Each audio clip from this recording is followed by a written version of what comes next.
Alors, nous voulons donc nous présenter à vous nos invités, nos deux sœurs Aristes qui sont venues rendre visite à notre Dieu, le Seigneur Jésus le Christ qui est votre Dieu.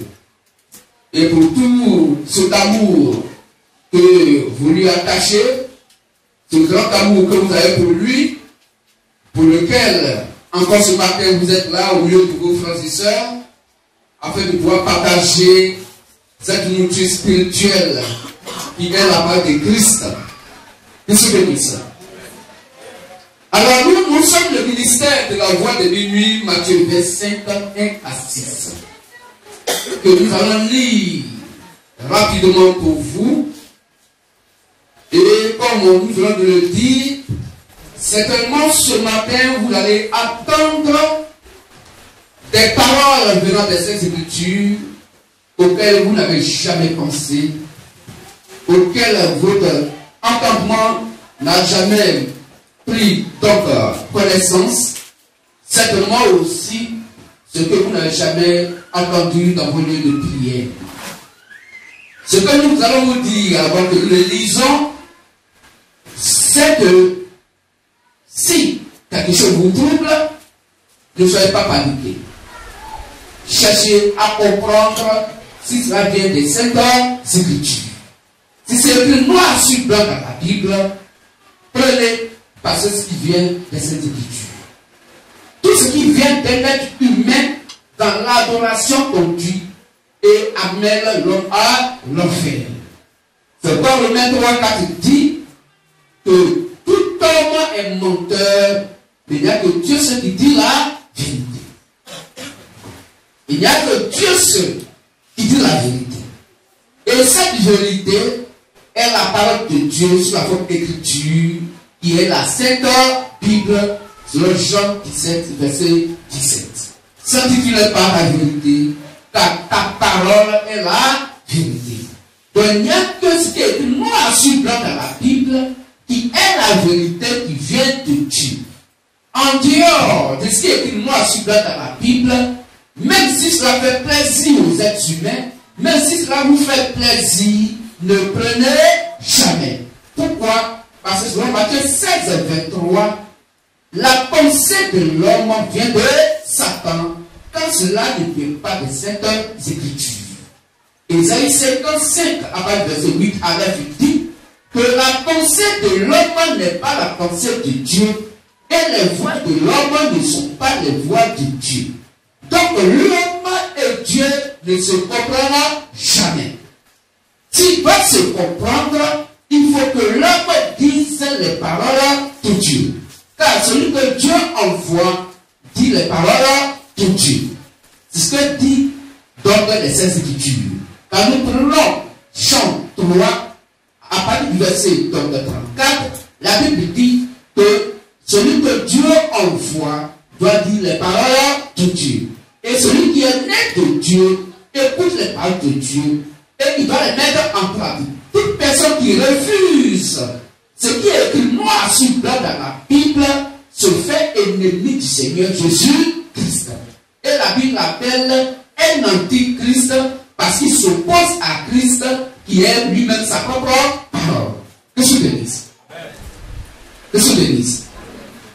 Nous faisons ce petit tabouret pour qu'on puisse bien comprendre la suite du message d'aujourd'hui. Le chrétien ne pense pas comme un être humain, mais le chrétien doit avoir la pensée de Christ. Or, la pensée de Christ, c'est ce qu'il a écrit noir sur blanc dans la Bible. C'est pourquoi la Bible est la boussole de tout chrétien et de toute chrétienne. En dehors de la Bible, tu es perdu dans la compréhension des Saintes Écritures, donc de la parole de Dieu. Si la Bible est mise de côté et que l'homme n'a pas un regard sur les Saintes Écritures, si l'homme ne s'appuie pas sur la Sainte Bible, pour parler ou pour adorer, toute adoration que tu vas faire, dans toute ta volonté, cette adoration est une fausse adoration, parce que tu adores le total et réel Dieu sous un faux angle. Alors, pensant que c'est lui que tu adores, c'est pas lui que tu adores, mais tu adores Satan sans le savoir. Que je bénisse. C'est pourquoi, pour la suite, comprenez aisément que vous devez vous appuyer que c'est ce qui est écrit noir sur blanc dans la Bible.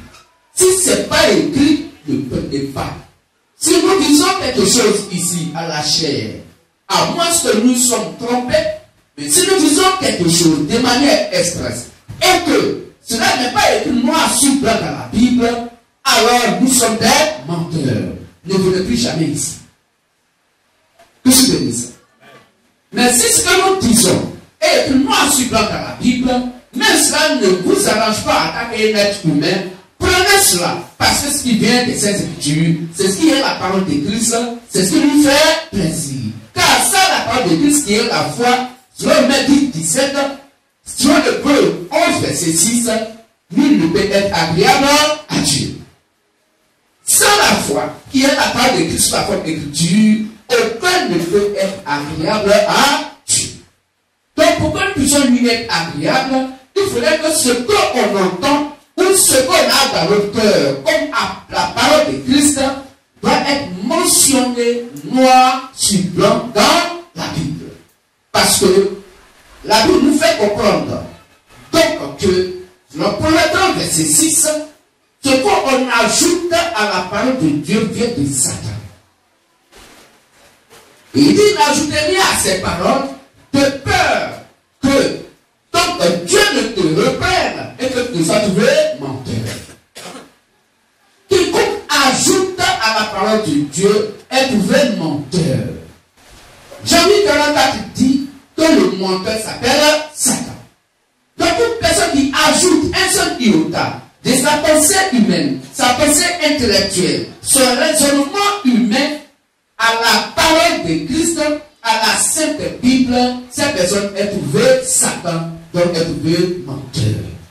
Que je bénisse. C'est pas faire très attention à tout ce que les hommes de Dieu vous prêchent. Soyez-en sûrs que ce qu'on vous prêche est écrit noir sur blanc dans la Bible. Sinon, si cela n'est pas écrit noir sur blanc dans la Bible, vos âmes sont condamnées pour aller en enfer. Que je bénisse. Et la Bible encore, pour poignarder, fait comprendre, pour dire, pour enfoncer le clou, fait comprendre que l'état donc de sauver de vos âmes ne dépend pas de vous. Est-ce que vous comprenez ce que nous sommes en train de dire? Je crois en Dieu. Je crois au Seigneur Jésus-Christ. J'ai foi en Christ. Personne n'a la foi en Dieu de ton prédicateur. Est-ce que vous comprenez? Car la foi, en fait, ce qu'on entend, est-ce qu'on entend de la parole de Christ? C'est de Romains 17. Donc, personne ne peut avoir une foi personnelle vis-à-vis de Christ. C'est impossible. La foi qui nous conduit au paradis va venir de la parole de Christ.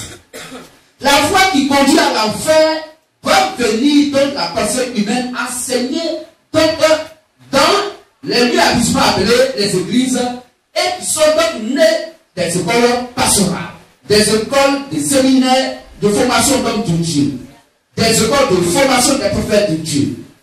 C'est cela qui amène à l'enfer. Mais ce qui envoie au paradis, c'est ce qui vient des saintes écritures, sans ajouter et sans retrancher. Monsieur Denis. Donc, ce matin, la Bible dit que toutes vos âmes sont à la chair ici, selon Hébreux 13, verset 17, qu'on va lire d'abord. Pour dire que la foi, elle n'est pas personnelle. Elle est commune de la même manière que le salut est commun. Tous les chrétiens doivent avoir en commun le salut de Christ. Oui, on peut lire si vous avez trouvé. Hébreux 13, 17. Oui. Obéissez à vos conducteurs. Donc obéissez à vos prédicateurs, à vos hommes de Dieu. C'est ce que la Bible dit. Et ayez pour eux de la déférence. Oui. Car ils veillent sur vos âmes. Ils veillent sur vos âmes. Comme devant en rendre compte. Oui. Qu'il en soit ainsi. Afin qu'ils le fassent avec joie et non en gémissant. Merci frère. Donc personne ne peut rendre compte de ce qu'on âme à Christ, à Dieu. C'est impossible. C'est celui qui te prêche la parole de Dieu qui est le gardien de ton âme et qui doit rendre compte à Christ au dernier jugement. Donc, si ce qu'on t'a prêché dans ton lieu de prière, ce que le nom de Dieu t'a prêché, c'est ça qui te donne soit la vie ou soit la mort. La vie, si c'est seulement ce qu'il prêche, et puis moi, je suis là dans la Bible. La mort, s'il a ajouté quelque chose qui n'est pas mentionné dans cette écriture, étant le gardien de ton âme, le jour où tu meurs, la Bible dit que c'est lui qui va demander compte. Est-ce que vous comprenez? C'est lui qui est le gardien de ton âme. Donc ce qu'il t'a prêché, c'est ce que ton âme a pris.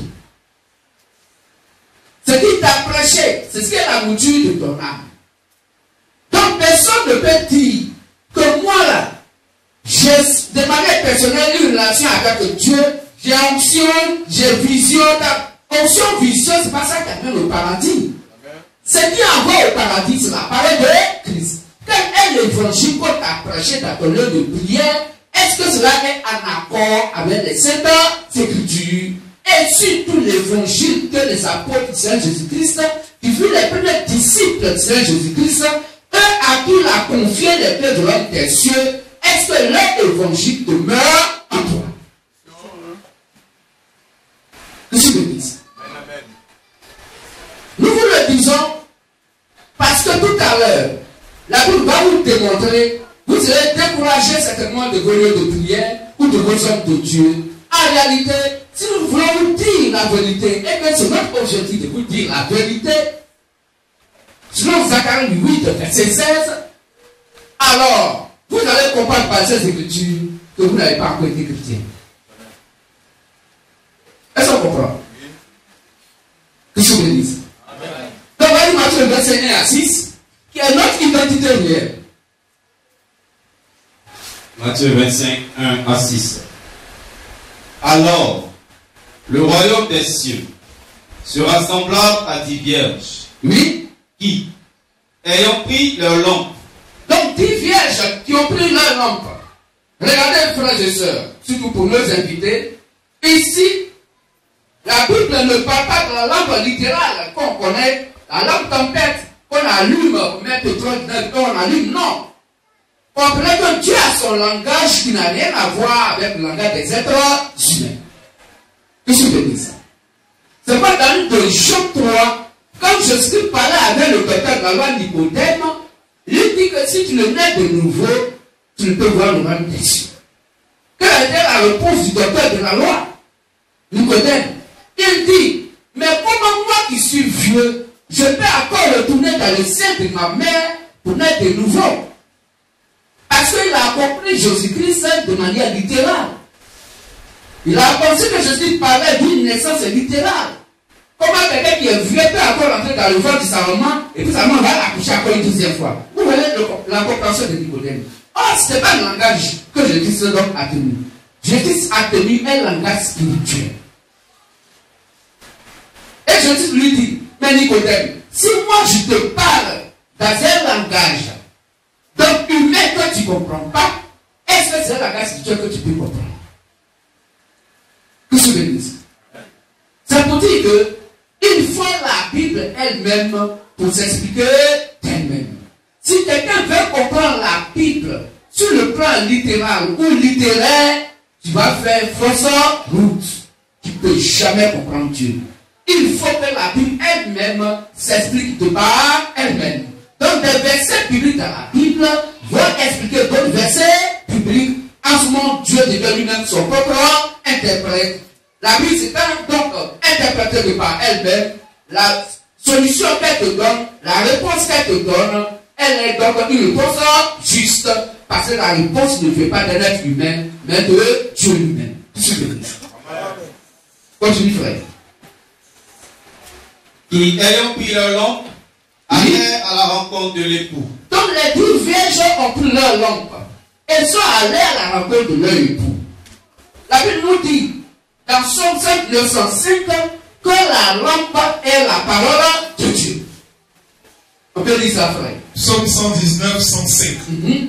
Ta parole est une lampe à mes pieds et une lumière sur mon sentier. Amen. Amen. Donc la lampe est quoi? La parole de Dieu. Donc, la lampe qui est la parole de Dieu, elle est la lumière. Pour dire la parole de Dieu, elle est la lumière. Que se bénisse. C'est la Bible qui s'est expliquée, c'est pas nous. Il dit, 10 vierges, chacune avait sa lampe. Donc, elles avaient leur lampe et elles partaient à la rencontre de l'époux. Quel époux? Qui est l'époux? Ésaïe 54, verset 5 dit que l'Éternel Dieu est notre époux. On peut dire ça rapidement. Ésaïe 54. Ésaïe 54, verset 5. verset 5. Car ton créateur est ton époux. Est ton époux. Quand les 10 vierges partaient voir à qui? Le créateur qui est l'époux. À savoir le Seigneur Jésus le Christ. Est-ce qu'on comprend mieux, la sœur? Si vous pouvez mieux comprendre, prenez 2 Corinthiens 11, 2 à 3 rapidement. C'est la Bible qui s'explique. Voici comment le chrétien et la chrétienne va comprendre les choses. 2 Corinthiens 11, 2 à 3. Car je suis jaloux de vous. Paul dit à l'assemblée de l'église qui est là, qui était donc assis au devant de lui, comme ce matin vous êtes présents et présentes, il dit, car moi, Paul, je suis jaloux de vous. D'une jalousie de Dieu. Comme si c'est Dieu qui était jaloux de vous. Parce que je vous ai fiancé, à un seul époux. À un seul époux. Pour vous présenter à quel époux? Doucement mon frère. Pour vous présenter à quel époux? À Christ. Reprends la partie s'il te plaît. Pour vous présenter à Christ. Donc l'époux, c'est qui? Christ. Pour vous présenter à Christ. Comme une vierge. Dans les 10 vierges là, l'époux c'est Christ. Celui qui est l'éternel, donc Dieu qui est l'époux. Voici comment la Bible s'interprète elle-même de par elle-même. Personne d'entre nous n'a encore dit je pense que, ou bien ce que ça veut dire. Est-ce qu'on comprend mieux? Donc ces 10 vierges allaient à la rencontre de Christ, qui est leur époux. Continue sur la lecture. 50 elles étaient folles. Donc 5 d'entre les 10 vierges étaient folles. Et 50 sages. Et 5 sages. Les folles. Oui. En prenant leur lampe. Après la lampe. Ne prirent point d'huile avec elles. Elles n'ont pas pris d'huile avec elles. Attends encore un peu, frère. La Bible dit, parmi les 10 vierges, il y avait 5 sages et 5 folles. Ça n'est pas dit que Jésus-Christ avait dans se marier à des femmes folles qu'on connaît littéralement sur la terre. Non. Elle n'avait pas donc des transports. Elle n'était pas folle à tant que des femmes folles qu'on connaît. Mais qu'est-ce que Dieu appelle une femme folle? Et qu'est-ce qu'il appelle une femme sage? La sagesse selon Dieu est le posé de la folie. Est-ce qu'on comprend mieux? Or, elles étaient sages, pourquoi? Elles étaient sages parce qu'elles avaient produit de l'huile en réserve. Or, l'huile typifie le Saint-Esprit. L'huile est le symbole du Saint-Esprit. L'huile n'est pas le Saint-Esprit, mais l'huile, selon les Saintes Écritures, typifie le Saint-Esprit. Comme elles en avaient prévu en réserve, Dieu dit, elles étaient sages. Mais les folles, après leur lampe, n'ont pas prévu de l'huile en réserve. C'est ça la folie. Est-ce qu'on comprend mieux? Alors, qu'est-ce que l'huile? Et Samuel 16-13. 1 Samuel 16-13. Oui. Samuel prit la corne d'huile. Donc, Samuel a pris la corne d'huile. Et loignit au milieu de ses frères. Et il loignit David au milieu de ses frères. L'esprit de l'Éternel saisit David. Dès que Samuel a versé l'huile donc sur David, alors l'esprit de l'Éternel donc a saisi David. À partir de ce jour, et dans la suite, Samuel se leva et s'en alla à Rama. Amen. Donc, quand Samuel a versé l'huile donc sur David, l'Esprit de Dieu est descendu sur lui. Pour dire que Dieu descend sur lui, celui qui a dit ça. Pourquoi il a dit ça? Nous, ça ne nous concerne pas. C'est Dieu qui dit que c'est comme ça, lui, il se manifeste. Il se bénisse. Donc ici, l'huile, qu'elles ont prévu en réserve, était le type du Saint-Esprit.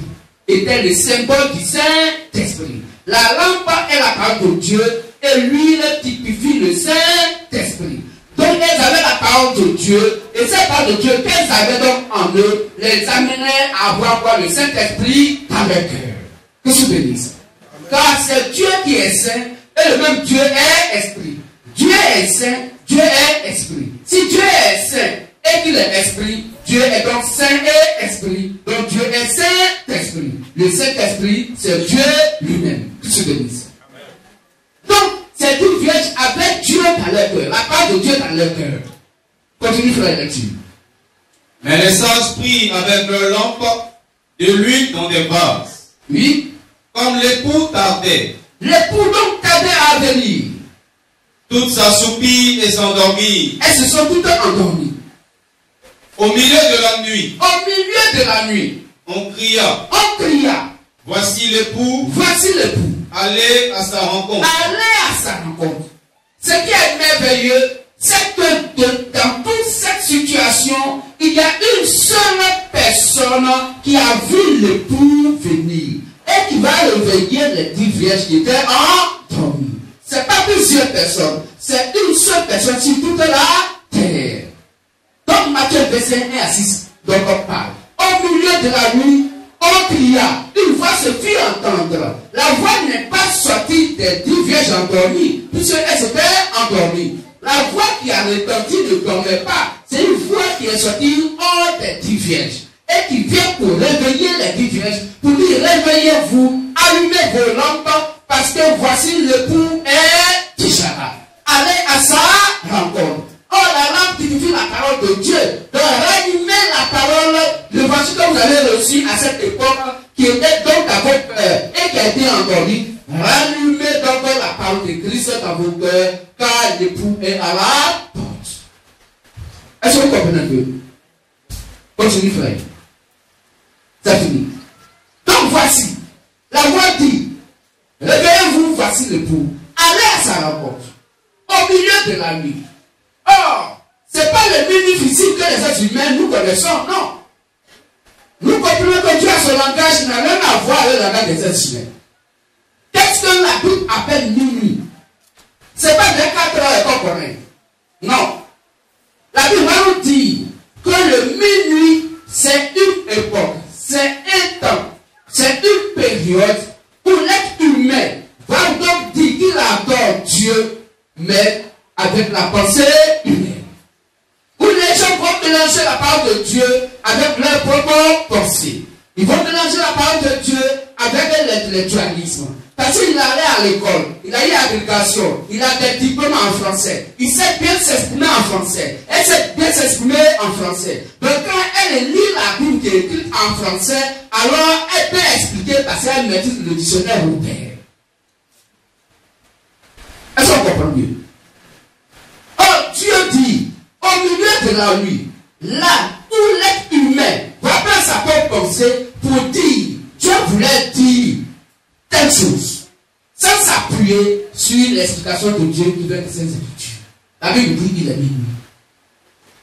Donc toutefois, que l'on va ajouter à part de Dieu sa propre pensée, qui n'est pas dans la pensée de Dieu, de Christ écrit dans la Bible dit il est minuit, au milieu de la nuit. Minuit veut dire milieu de la nuit. Milieu de la nuit veut dire au milieu des ténèbres. Parce que c'est Genèse 1, 4 à 5, Dieu dit que la lumière soit et la lumière fut. Et Dieu sépara la lumière avec les ténèbres. Il appela la lumière jour. Or le jour, c'est la parole de Dieu. La Bible vient de nous dire, sur Psaume 105, le jour qui est la lumière est la parole de Dieu. Car ta parole est une lampe à mes pieds, une lumière sur mes sentiers. Donc, à séparer la lumière avec les ténèbres, il appela la lumière jour et les ténèbres nuit. Au milieu de la nuit, il dit au milieu des ténèbres. Et si dans les ténèbres sont séparées à la lumière qui est la parole de Dieu, et que Jean 17 dit que la parole de Dieu s'appelle la vérité, sanctifie-le par ta vérité, car ta parole est la vérité, alors la vérité est séparée avec quoi? Le mensonge. Que je bénisse. Donc si Dieu sépare donc la lumière qui est la vérité, qui est la parole de Dieu, avec le mensonge qui est les ténèbres, au milieu de la nuit, je dis, au milieu des ténèbres, au milieu du mensonge. Est-ce que vous avez bien compris, grand sœur? Vous avez bien compris? C'est la Bible qui s'est expliquée. Donc, au milieu de la nuit, je dis, au milieu du mensonge, ça veut dire que quoi? Des gens, parole qui est dans la Sainte Bible, qui est la vérité qui vient de Dieu. La Bible dit dans Matthieu 28, allez faire des nations des disciples, baptisez-les au nom du Père, du Fils et du Saint-Esprit, et enseignez-leur ce que je vous ai prescrit, ainsi il sera avec vous tous les jours jusqu'à la fin du monde. Tu vois ce qui est écrit? C'est ça qui est la vérité.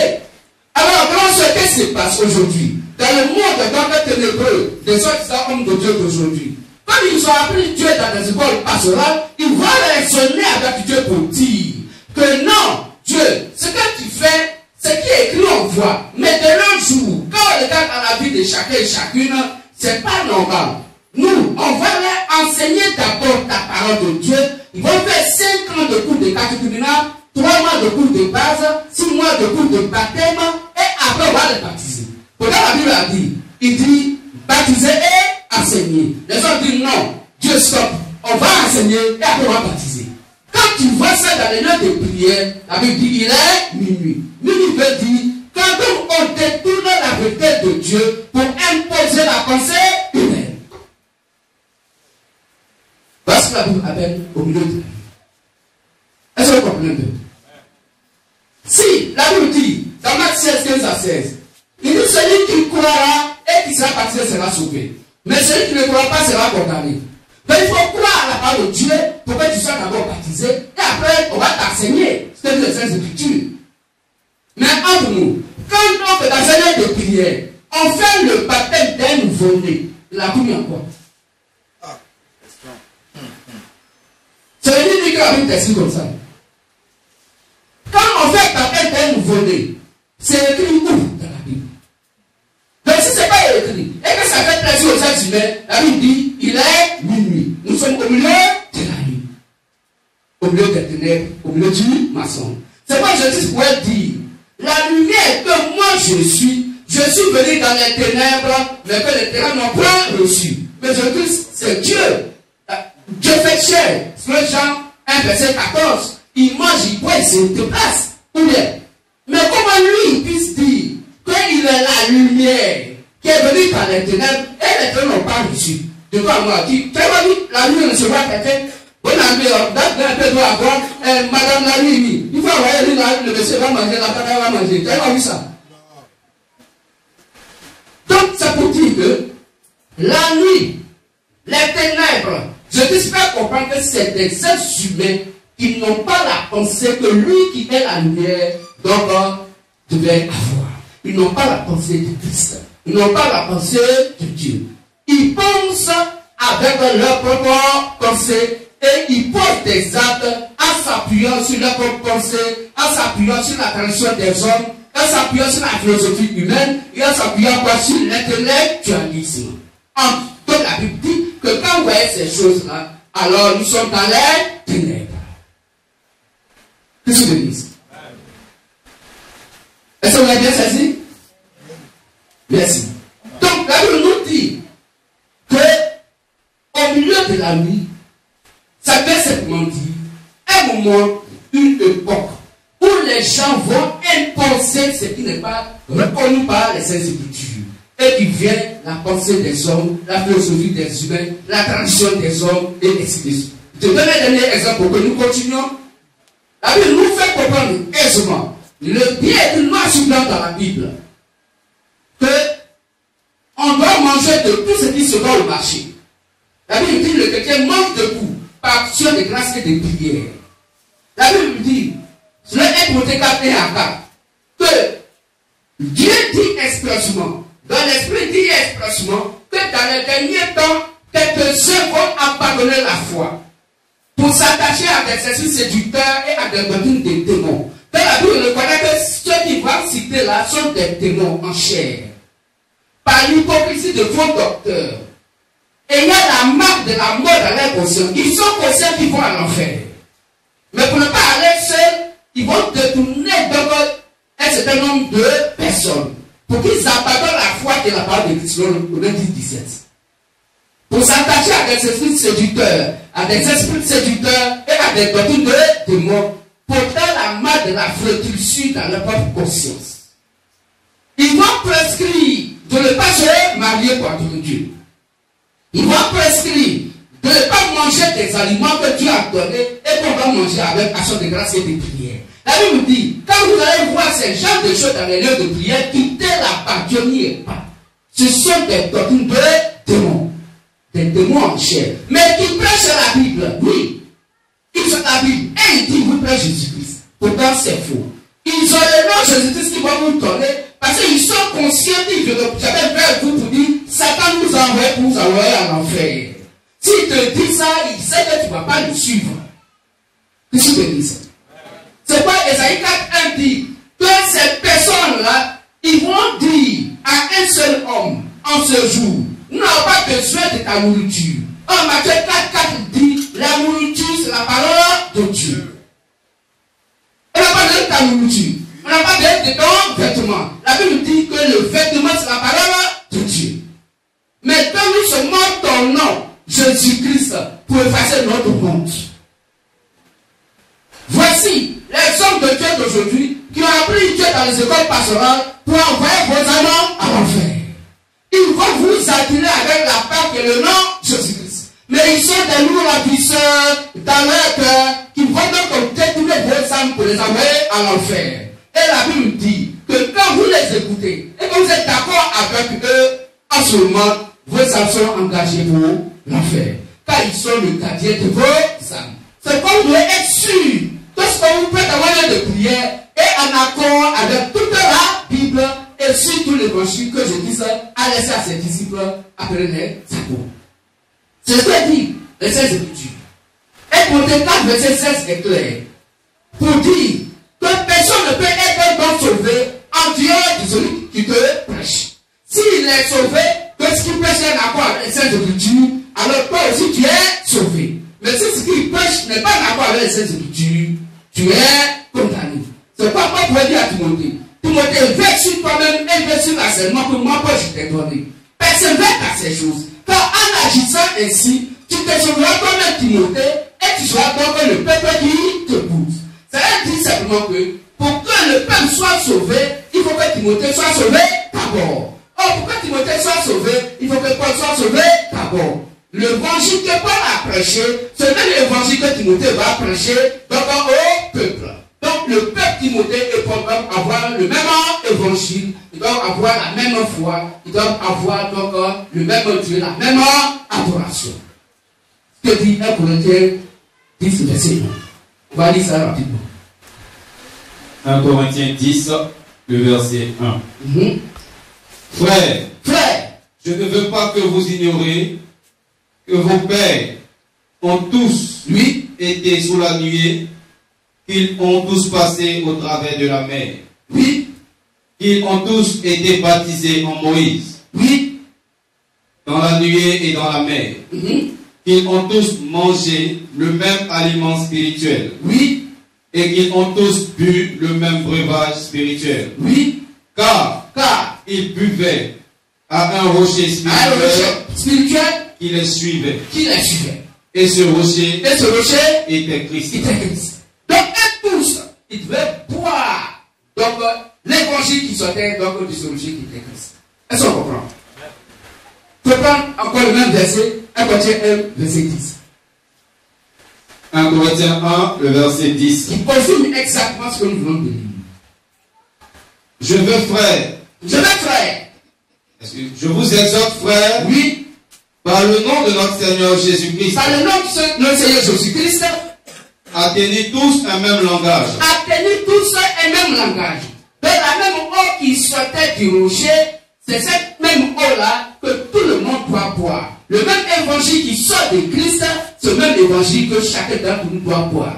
Si quelqu'un a un autre évangile, en dehors de l'évangile que Christ a prêché au travers de ses disciples avec les apôtres, cette personne est maudite et va à l'enfer. Venez la lecture, frère. Et à ne point avoir de division parmi vous. Mais à être parfaitement unis dans un même esprit. Oh, Dieu est esprit. L'esprit que Dieu est sa propre parole. Cette parole est la vérité sur Jean 17. Donc on doit avoir le même évangile. Et dans un même sentiment. On doit avoir le même sentiment. Mais pourquoi le sentiment des frères Harris n'est pas le même sentiment que catholique? Parce que catholique, quand il adore Jésus, il l'a chapelé. Alice aussi a Chapelet, c'est ça, non? Isabelle. Ah, il n'avait pas. Ah, merci. Mais pourquoi les autres ont Chapelet et puis Alice n'a pas de Chapelet? C'est des exemples que je donne. Je prends un exemple pour ça. Donc ça veut dire quoi? C'est que là, pour aller au paradis, bon, sur quoi Dieu va se passer? Donc nous qui n'avons pas Chapelet, on va où? Donc c'est pour dire qu'on n'a pas le même sentiment en Christ. Aussi, on a le même sentiment. Le Saint-Esprit va nous conduire dans la même vérité pour dire voici tous les éléments qu'il faut pour que vous tous puissiez aller au paradis. Parce qu'on doit voir l'eau qui sort du même objet qui était ici, la parole. Donc il y a problème. Donc je dis frère. Ok. Donc on va avoir le même sentiment, le même esprit. Nous devons avoir le même langage. Que ce que bénisse. Alors, frères et sœurs, on a l'occasion tout à l'heure. Nous savons que ça c'est à titre d'information. Mais tout à l'heure, c'est pour que vous puissiez poser des questions.